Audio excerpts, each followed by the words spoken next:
Ovaj program realizuje se uz podršku Fonda za zaštitu i ostvarivanje manjinskih prava. Iznijeti stavovi i sadržaj ovog programa isključivo je odgovornost autora i nužno ne izražava stavove fonda.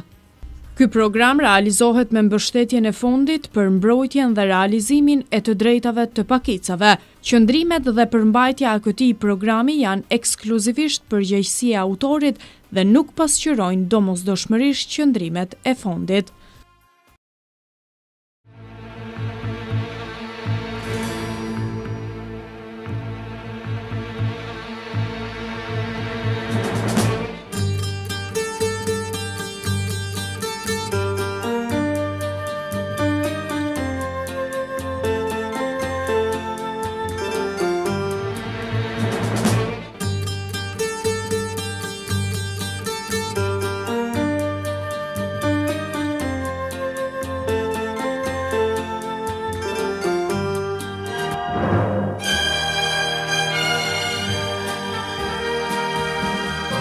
Shikues të radio televizionit të UTA, sot në gjurmët tona ju ftojmë në një udhtim të veçantë në kraj, një tref ku historia, tradita dhe kujtesa kolektive flasin ende me zë të gjallë përmes njerëzve, rrëfime dhe vendeve simbolike.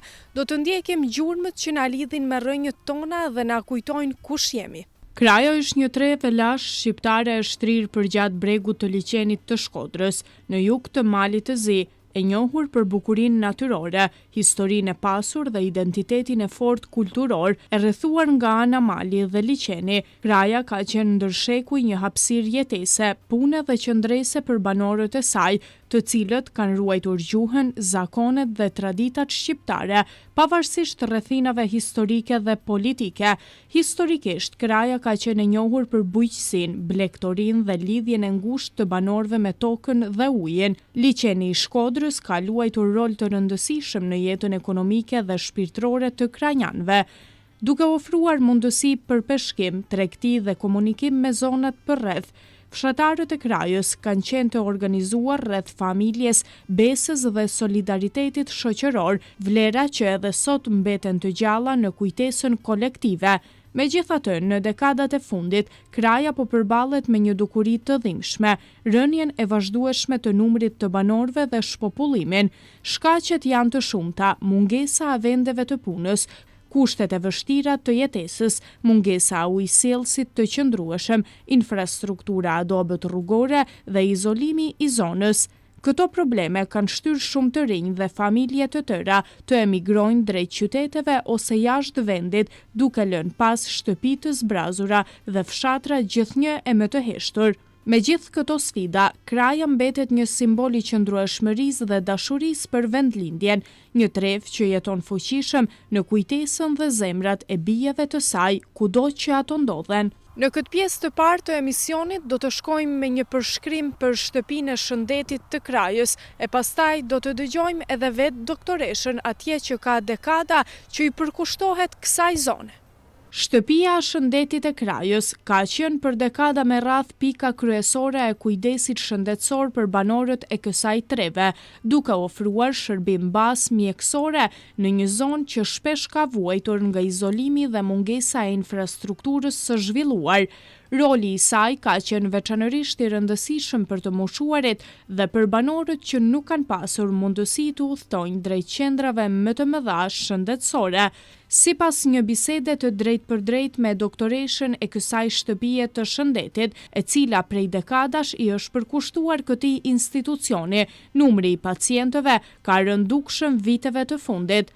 Kjo rënje lidhet drejt për drejt me shpopullimin e zonës dhe largimin e banorëve drejt qyteteve dhe jashtë vendit. Megjithatë, Hoxha i thekson se kjo shtëpi e shëndetit vazhdon të frekuentohet edhe nga persona që tashmë jetojnë në qytete përreth, të cilat, pavarësisht largimit nga kraja, vazhdojnë të marrin shërbime në këtë shtëpi të shëndetit për shkak të besimit të ndërtuar ndër vite mes pacientit dhe stafit mjekësor. Në lidhje me funksionimin e brendshëm të institucionit, doktoresha Hoxhaj shprehet se kuadri i punës është i plotë dhe funksional dhe deri më tani nuk është ndikuar drejt për drejt nga shpopullimi. Sipas saj, çdo punonjës ka një funksion të veçantë dhe të domosdoshëm, gjë që e bën të pamundur reduktimin e stafit pa cënuar cilësinë e shërbimit shëndetësor. Sa i përket ndikimit të emigrimit, Hoxhaj thekson një aspekt pozitiv. Edhe pse shumë banor janë larguar nga kjo zonë, mërgjimtarët nuk e kanë lënë këtë shtëpi të shëndetit pasdore. Ata kontribojnë her pas here për sigurinë e mjeteve dhe pajisjeve të nevojshme dhe vazhdojnë të tregojnë interes për gjendjen e saj, duke ju hedhur syrin kësaj shtëpie sa herë që kthehen në vendlindje. Kjo dëshmon lidhjen e fortë emocionale të komunitetit me institucionet bazë të krajës. Sa i përket fillimeve të mia, duhet të them ishin mjaft me vështirësi, por popullata ishte me të vërtet me një numër më të madh. Dikon, kur kam ardhur ne kanë qenë mbi 2500 banues. Puna ime si mjeke e thjesht, atëherë nuk kisha specializim, ka qenë që t'i shiqoj fëmijët nga grup mushat më të vogla, pas lindjes e deri në vdekje. Do të thotë nuk ka pas, sikur tani që janë të ndarë të gjitha profilet dhe mjeku i zgjedhur për të rritur do të merret vetëm me shiqimin e të rriturve. Atëherë kishim me të vërtet mjaft punë. Ishte kënaqësi sepse ishte ambulanca plot e përplot. Nevojat për mjek kanë qenë masa të mëdha. Ju e dini me siguri dhe përpara këtu numri i mjekëve ka qenë mjaft i ndryshëm, do më thonë kanë ardhur mjek, por pak kanë qëndruar. Me përjashtim disa mjekëve të cilët i falenderoj për punën e tyre, siç ishte doktor Ahmet Maraj, siç ishte doktor Zhygjeli dhe doktor Adem Mustafa, të cilët kanë dhënë një përkushtim edhe një punë shumë të mirë për arsye se qëndruan 3 deri në 4 vite. Pastaj, normal, gjithkush pas specializimit kanë vazhduar jetën dhe punën e tyre në vende tjera. Pas një kohe, edhe me ndrimin e mjekëve që erdhen nga shtëpia e shëndetit të Varit, që punuan kohë pas kohe, gjendja shëndetësore në këtë ambulancë me të vërtet ishte më së nevojshme të kenë një mjek të përhershëm. I thash vetit angazhim që duhet të punoj me përkushtim dhe sakrificë që të vendosi një rregull të punës time këtu në këtë institucion. U mora me edukimin shëndetësor, ishte nivelin më të ulët. Vazhdove me vizita shtëpiake. Pash për së afërmen jo vetëm pacienti që ishte i smuar, por nga më të ndryshmet i gjeja në familje. Të gjitha ato i shkruajta në një vend që t'i kem vonë, si kujtim çka kam bërë dhe çka kam arrit deri sot. Puna më e vështirë ishte me fëmijë, sepse vakcinonim fëmijë këtu në ambulancë, ku ishte edhe rrezikimi më i madh. E mos flas për infeksione, për sëmundjet akute që të fëmija janë me të vërtetë shumë të shpeshta, e duke ballovaquar edhe me sëmundje tjera, si sëmundjet kronike që edhe sot e kësaj dite ka. Nëse krahasoj atë mund edhe atë punë të atëhershme me punën të cilën e kemi sot, tani kam shumë më pak pacienta. Shumë më pak. Ka po migrimit vetën, jeta normal më e mirë, një pjesë e madhe më kanë shkuar pos në migrim edhe në qytet. Duke ditur se mos të flasë që gjë elementare për krajën është uji. Mos të flasë që vështirësia për punësim është çdo herë më e madhe. Prandaj edhe jo arsyetoj pacientat e mi. Dhe tani të organizojmë një punë në këtë ambulancë me të vërtet është thuja ti e përgjysmume. Pse them e përgjysmume? E them për arsye se momentalisht është një muaj ditë, ne nuk kemi vetëm 2 herë në javë barnatore. Pacientat e mi duhet të shkojnë gjithsesi në qendrat më të afërta. Është fat i madh për krajonet që mbas orarit punës time, shërbimet shëndetësore nëse ndodhin mund t'ju të lajmërohen në stacionin shëndetësor në Katërkoll, ku aty më të vërtet kanë gjetë për krahje dhe shërbim. Pa dallim a është mjekja zgjedhur në krahje, lejohet për arsye se ne kemi obligim që çdo pacient i cili kërkon ndihmën shëndetësore t'i afrohet. Ndërsa përshkrimi i banave dhe përcjellja pastaj i takon mjekut të zgjedhur. Mandej një përparësi e madhe është se shtunet e dielën punohet prapë në Katërkoll. Edhe ajo është një përparësi, mos të flas për rastet urgjente, atëherë dihet që duhet të lajmërohen shtëpisë së shëndetit në Tivar, që ju e dini tash me rrugë që është shumë më larg, me rregullimin e rrugës që lidh me Tivarin, duhet të shkojnë në Ulqin e pastaj të vazhdohet në Tivar. Do të thonë vështirësitë janë edhe ato e kanë atë çmimin e vet tani. Sa i përket personelit, ne jemi me të vërtetë i plotësojmë të gjitha kushtet me personel, por numri i vogël i pacientëve, pastaj edhe shërbimet, të gjitha i ofrojmë këtu me përjashtim për shkak të largësisë që na është ndaluar ta japim terapinë intravenoze me antibiotik. Për arsye se çtunë dile ndërprehet. Ata mund të shkojnë në Tivar, por është shumë e vështirë për pacientin. Pastaj antibiotikun nuk mund ta japim patronazh në shtëpi. Ajo është me rrezikim, e kemi të ndaluar nga ministria. Kështu që janë sfidat edhe ballafaqqimet më të vërtetë të mëdha në stacion rural kur je dikon 1 orë larg prej qendrës. Por na tregoni mjetet e nevojshme sigurohen? Po, mjetet e nevojshme, domethënë e keni pa, është autoambulanca për rastet urgjente. Edhe pse ne kemi të lejuar që nëse na ndodh diçka mbas orarit të punës, i kemi ato ditët të cilat i kemi të detyrueshme të lajmërohen. Andaj çtunën edhe dilen është tekniku, domethënë vetëm ndrrimi i parë që është kujdestar për dhënien e terapisë. Do të thotë deri dikun mundohemi që t'ju dalim ne banorëve krajan. Sa ndoshta rrezikohet edhe reduktimi i personelit mjekësor nëse numri vazhdon të bie në kraj? Atë s'mund ta them, për arsye se nëse shiqohet sa kemi numër pacientëve, atëherë na duhet edhe personelin me zvoglu. Por gjithsesi munduhem që deri dikun ta ruajmë këtë personel. Ta ruajmë për personel se është më së nevojshme. Këtu pa 2-3 teknik është e pamundur të punohet. Njeri është në patronazh, tjetri të qëndroj këtu. Po nëse më jepet mundësia që duhet të transportohet pacienti në Tivar, mu njeri teknik absolutikisht duhet të shkoj me te. Prandaj është 3 teknik është më së nevojshme të punojnë, për arsye se duhet të ndajnë edhe ditët e vikendit së bashku. Kështu që unë deri tani kam 2 vozica, të cilët e organizojnë njëri për patronazh dhe për shërbimet hospitalore me gjyspital, ndërsa tjetri është mase i nevojshëm të qëndroj për nevojat edhe funksionimin, po sigurisht të tjera këtu. Po na tregoni pak, të kthehemi pak në kohë, si e mbani mend një ditë zakonshme pune në ato fillimet tuaja. Unë personalisht mbaj mend që ke thënë një kontribut jashtëzakonshëm për ambulantën këto për gjithë kranjanët.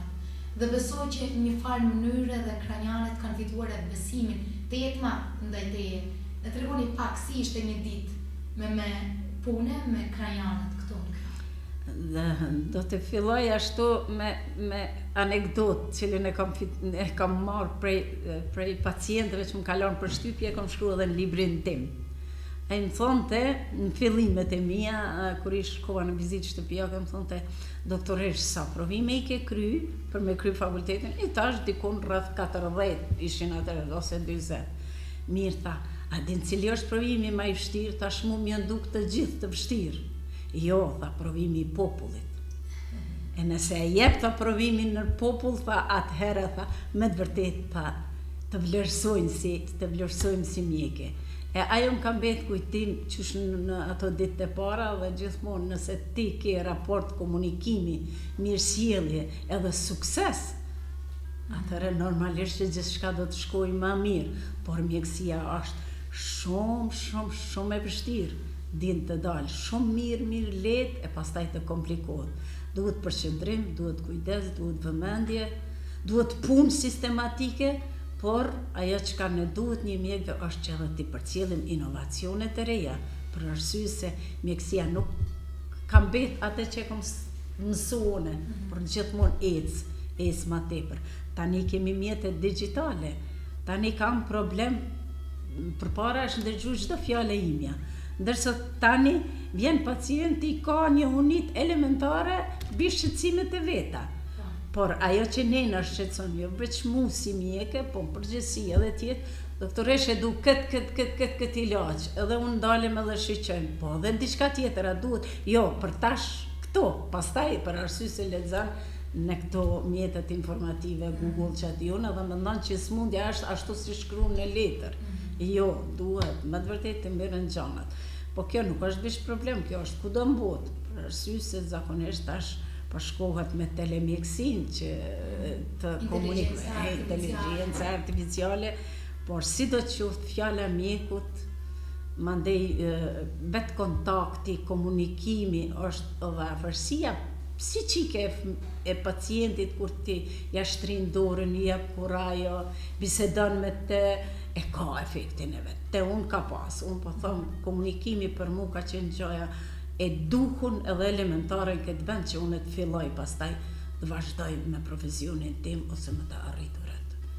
Në tregoni sa pacient keni besnik që akoma vijojnë kanë lënë tash me krajen, i kemi në rrëthin po zërë në ullqin dhe akoma nuk kanë bërë shkëputjen nga doktoresha atyre. Pas ke ndëgjuar, kam disa pacienta edhe pse u lutem, më thamë, i keni më afër, keni shërbimet e juja, jo, doktoresh, 30 vjetë ke qenë besnike e jone, ne nuk e kemi vështirë me arë nga ullqimi këtu për terapi, nuk po e ceki si numër, po me siguri është një numër i konsideruar, edhe derisa tje dhët i mjeke këtu, nes do t'a lajmë krajnë. Nuk lihet vendlindja. Si do që të jetë, vendlindja nuk lihet, se aty pushon burim. Ndoshta është edhe një arsyetim për një vizitë në kraj tashme për të moshuarit flasë më shumë. Për të shumë. Unë kam edhe pacienta në ullqin me të vërtet që janë të rregull që vinë, ose tash ekziston edhe mundësia e komunikimit me telefon, ose caktohet vizita, unë e kryj terapin, edhe për ta lehtësim edhe ne.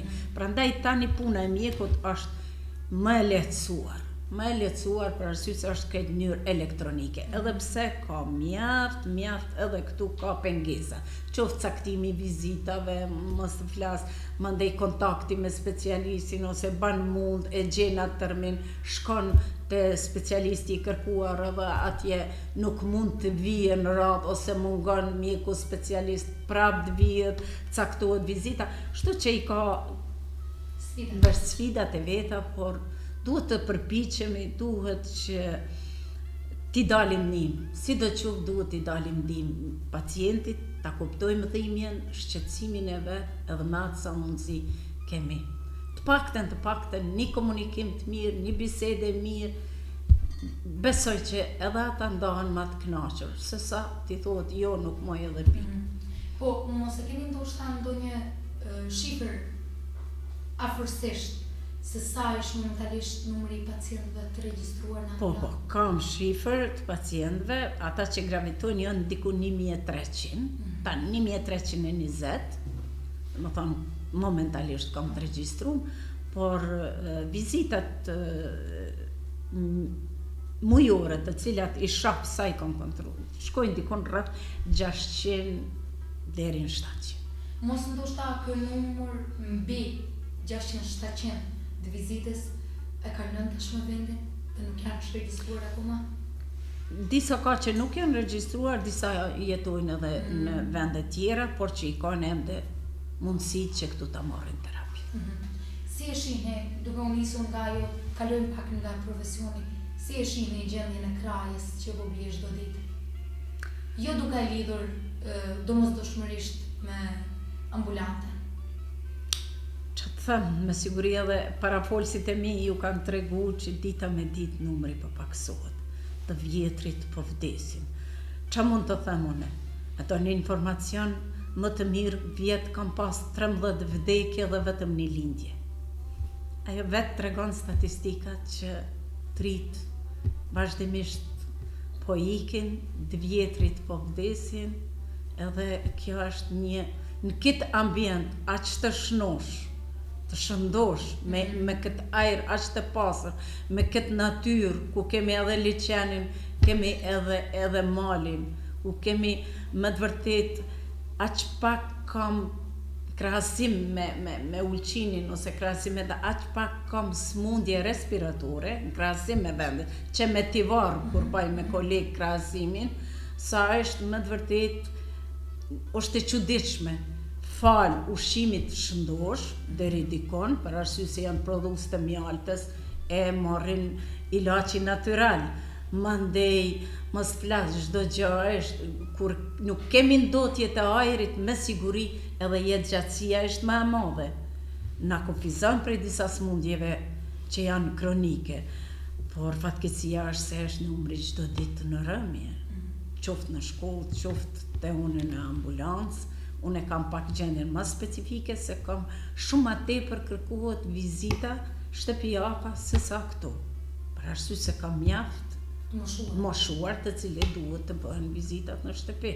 Por unë këtu mjetet i kam për vizitë, edhe munduhem ta akordoj kur s'kam pacientat të shkoj deri në shtëpijat e tyre të bëj vizite. Sa ishën mbështetja për këtë ambulancë?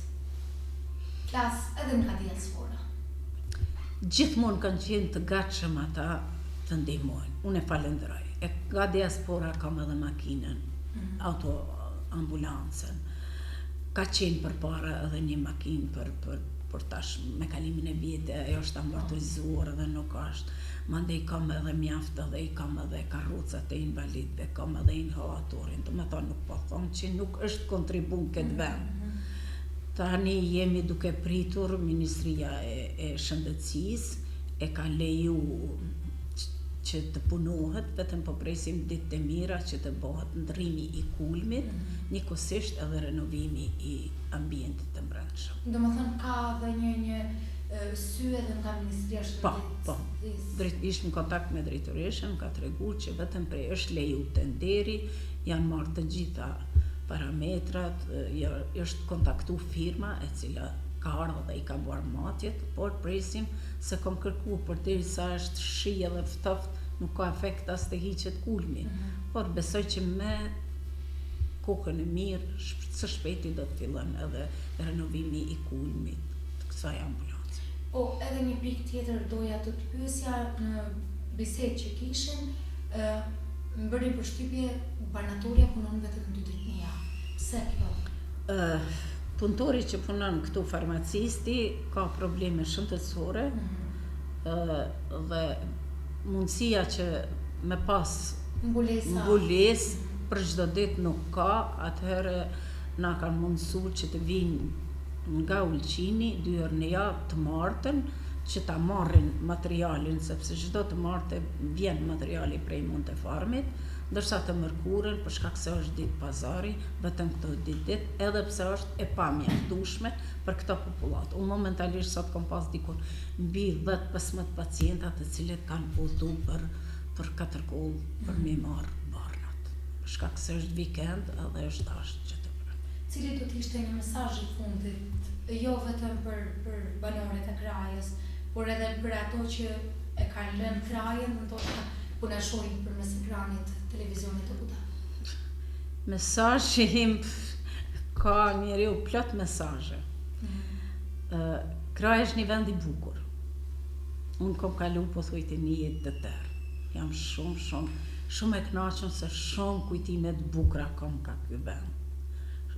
Më ka ofru kraja një qendrim të rehatshëm.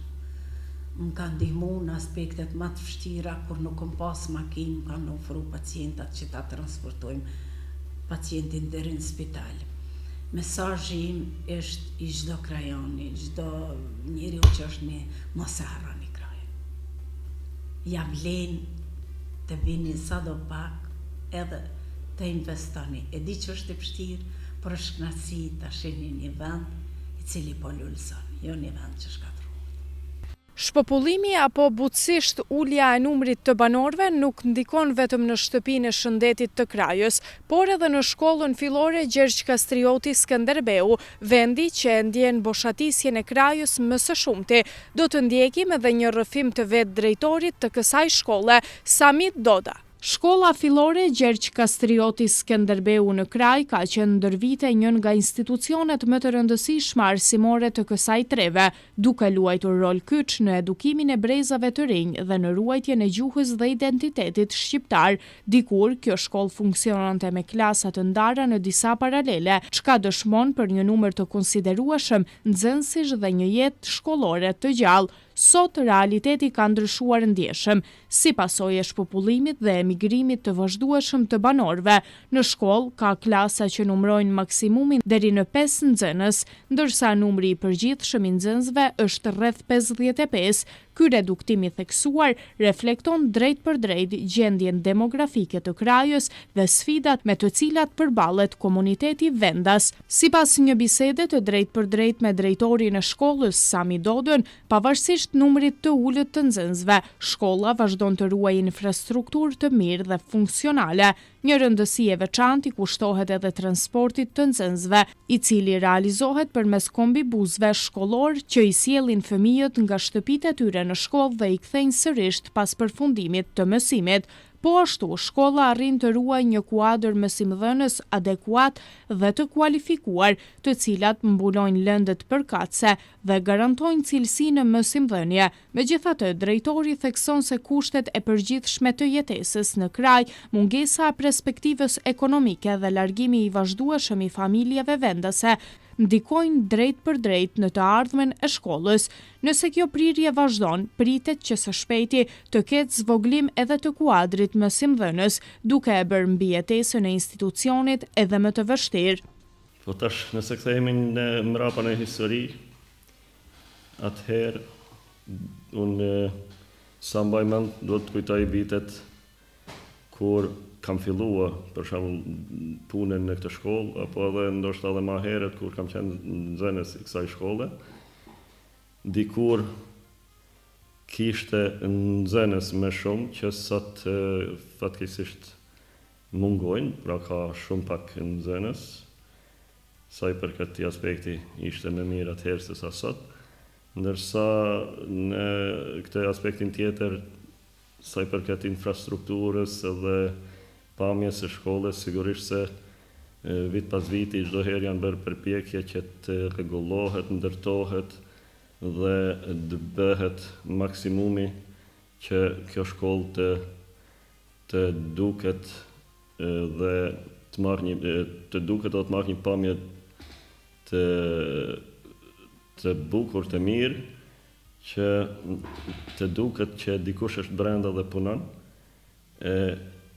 Aq më shumë i kemi dhënë rëndësi edhe pamjes duke parë edhe rrëmjen e numrit të nxënësve, sepse mund të them se sa më pak nxënës edhe zhurma mungon, do thotë qetësi sigurisht që ka më të madhe kur ka pak nxënës, edhe t'jep përshtypjen duke kaluar rrugës dikuj mund t'i jap përshtypje as mos është mbyll apo kjo shkollë që as nga infrastruktura, as nxënës, as diçka mos t'i jap dikuj përshtypjen e gabuar. Por themi të drejtën, kjo shkollë pa marrë parasysh ose ka pak nxënës, punohet çdo herë edhe me ta. Punohet çdo herë në rregullimin dhe mirëmbajtjen e saj, dhe çdo herë pas përfundimit të një projekti apo pas përfundimit të një pune, gjithmonë marrin hapat për rregullimin apo për ndërtimin e diçka të re.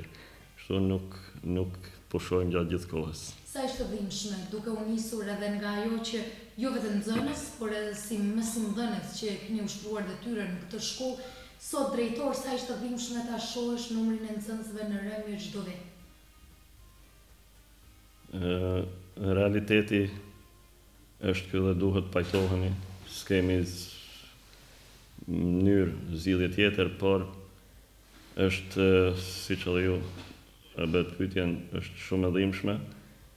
Është shumë e vështirë të pajtohemi me vetë faktin se numri i nxënësve nuk është më në ngritje dhe vit pas viti çdo herë shkon poshtë me poshtë, është në rënje, përveç se është në rënje numri i nxënësve në shkollën qendrore, edhe rrezikohen edhe shkollat paralele të ndara, siç edhe ndodhi në fillim të këtij viti shkollor mbyllja paraleles ndarë në Arbnesh, ku në vit pas viti edhe aty kishte rënje të numrit të nxënësve, por edhe me dëshirën e vetë prindërve që mos nxënësit, ato pak nxënës sa kishin mbetur, mos të mbesin aty të vetëm, të kenë pak mundësi të shoqërohen, pra socializimi është një, siç dihet, është një gjë e rëndësishme për fëmijët, sidomos të asaj moshe, dhe mohen hapat që ti drejtohen dhe ti binë drejt shkollës qendrore. Kështu këtë vit shkollor u mbyll paralelja e ndarë në Arbnesh, shumë e dhimbshme, dhe akoma më duket si në ëndër, sepse vetë kam qenë nxënës i asaj paralele, edhe me të vërtet më vjen shumë keq edhe me vështirë e kam përballuar, akoma nuk e kam tejkaluar atë dhimbje.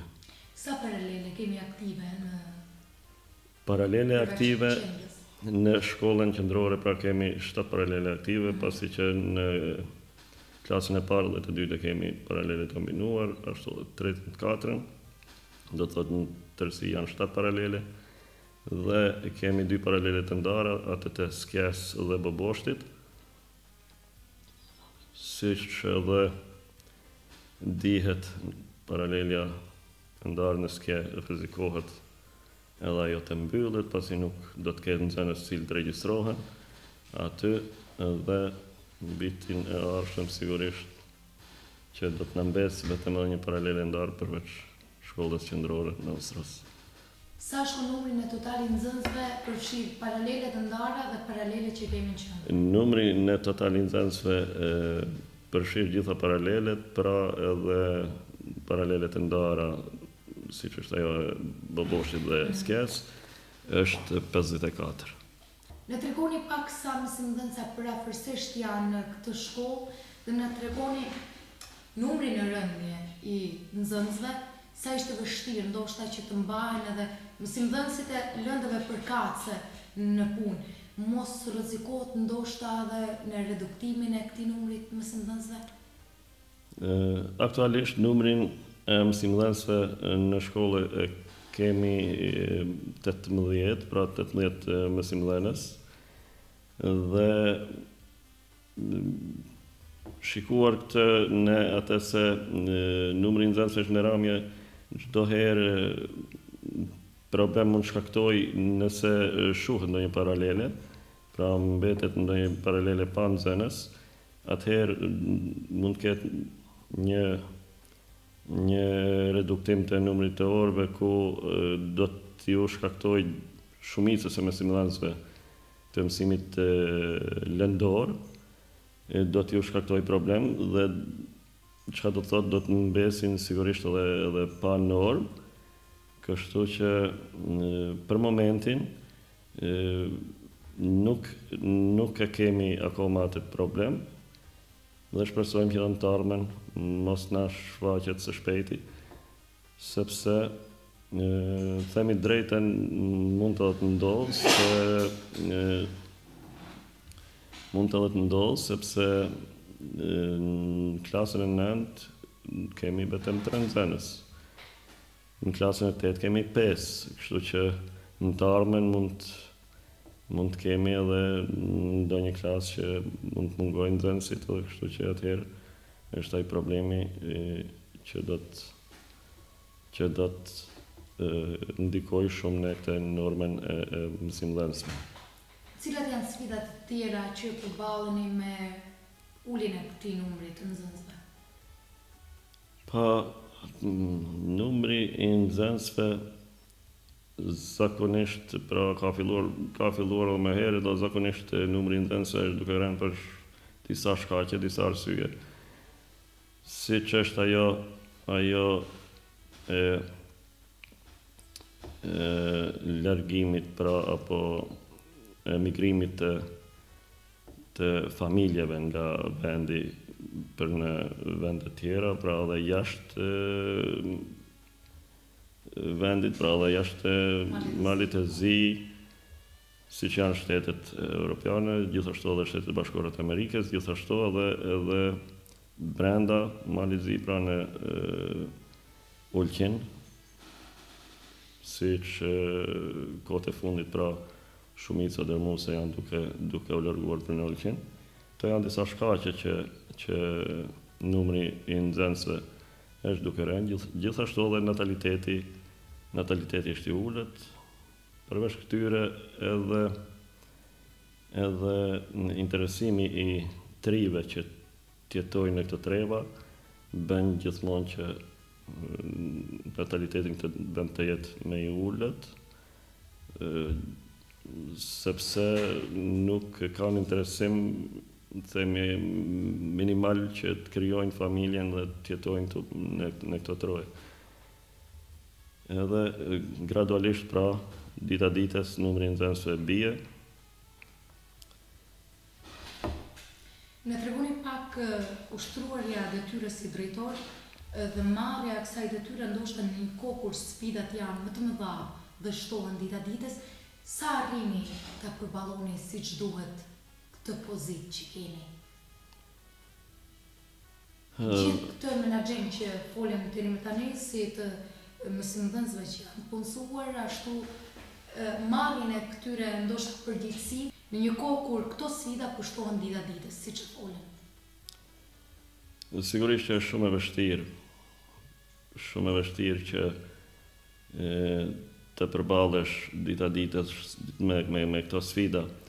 Edhe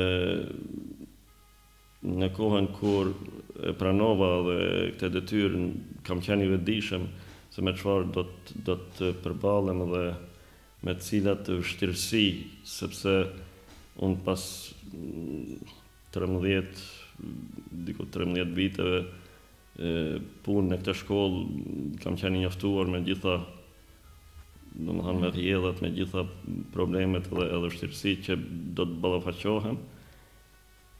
Por me keqja është kur vjen koha, siç e përmend më herët, mbyllja paraleleve, largimi i dikujt nga puna apo largimi pranë dikujt të prisë teknologjike, këto janë gjërat më të vështira që janë për një drejtor shkolle, të them të drejtën vështirësi tjera edhe nuk kisha dashur të ceki sepse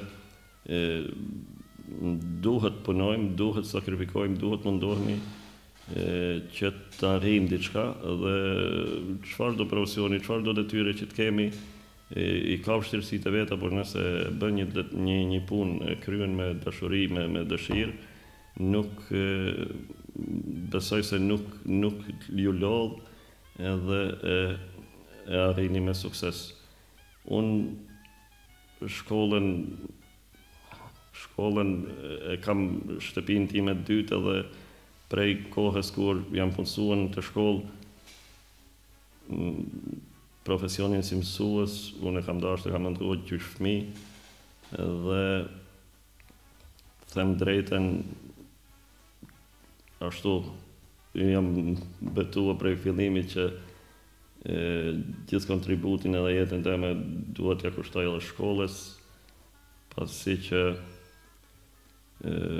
edhe nëse japim për të shkollë, sigurisht edhe shkolla na jep neve, sepse sigurisht krijohen edhe kushtet dhe gjitha ato për të jetur. Gjeneratat e reja. Edhe sigurisht kur dalin gjenerata edhe dalin kuadro prej kësaj shkolle, atëherë t'jep kënaqësi më të madhe edhe bën që të sakrifikosh të punosh sa më shumë. Nëpërmjet këtij rrëfimi, kraja shfaqet si një tref me kontraste të forta mes së kaluarës së pasur dhe realitetit të sotëm sfidues. Shpopullimi dhe emigrimi i vazhdueshëm kanë ndikuar ndjeshëm në strukturën shoqërore dhe institucionale të zonës, duke prekur drejt për drejt funksionimin e shërbimeve bazë si arsim dhe shëndetësia. Shkolla fillore dhe shtëpia e shëndetit, dikur institucione me jetë të gjallë dhe numër të madh shfrytëzuesish, sot përballen me ulje të vazhdueshme të nxënësve dhe pacientëve, si pasojë e largimit të banorëve dhe mungesës së perspektivës për brezat e rinj. Megjithatë, pavarësisht këtyre vështirësive, këto institucione vazhdojnë të funksionojnë fal përkushtimit të stafit dhe lidhjes së fortë emocionale të komunitetit me vendin. Shërbimi shëndetësor dhe arsimor në kraj mbetet një simbol i rezistencës dhe i përpjekjes për të ruajtur jetën në këtë tref, duke dëshmuar se edhe në kushte të vështira ekziston vullnet për të mos e braktisur vendlindjen. Në anën tjetër, realiteti social dhe ekonomik i zonës tregon qartë se pa ndërhyrje konkrete dhe politika zhvillimore afatgjate, rreziku i zbrazjes së mëtejshëm të krajës mbetet i lartë. Mungesa e vendeve të punës, infrastruktura e dobët dhe kushtet e vështira të jetesës vazhdojnë të shtyjnë familje drejt emigrimit, duke lënë pas fshatra gjithnjë më të heshtur. Kraja, me gjithë bukuritë e saj natyrore, trashëgimin kulturore dhe lidhjen e fortë të banorëve me identitetin shqiptar, sot përcjell një mesazh alarmi. Ky realitet kërkon vëmendje institucionale dhe shoqërore, me qëllim që kjo tref të mos mbetet vetëm një kujtim i së kaluarës, por të ketë mundësi të ndërtojnë një të ardhme më të qëndrueshme për brezët që vijnë.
Duke lënë me një anë bukurinë e saj dhe natyrën e pastërt, fatkeqësisht kjo çka transmetuam sot është ajo çfarë karakterizon zonën e Krajës.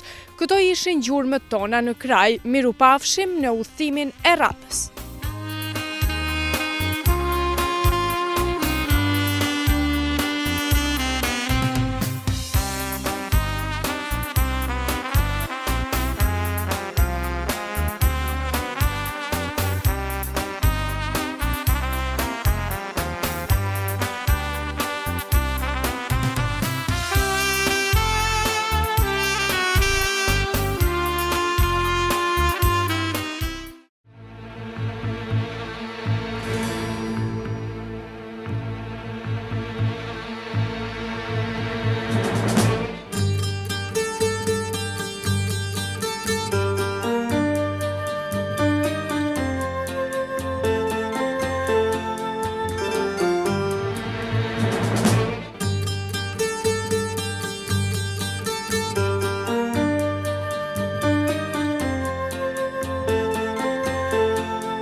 Ovaj program realizuje se uz podršku Fonda za zaštitu i ostvarivanje manjinskih prava. Iznijeti stavovi i sadržaj ovog programa isključivo je odgovornost autora i nužno ne izražava stavove fonda.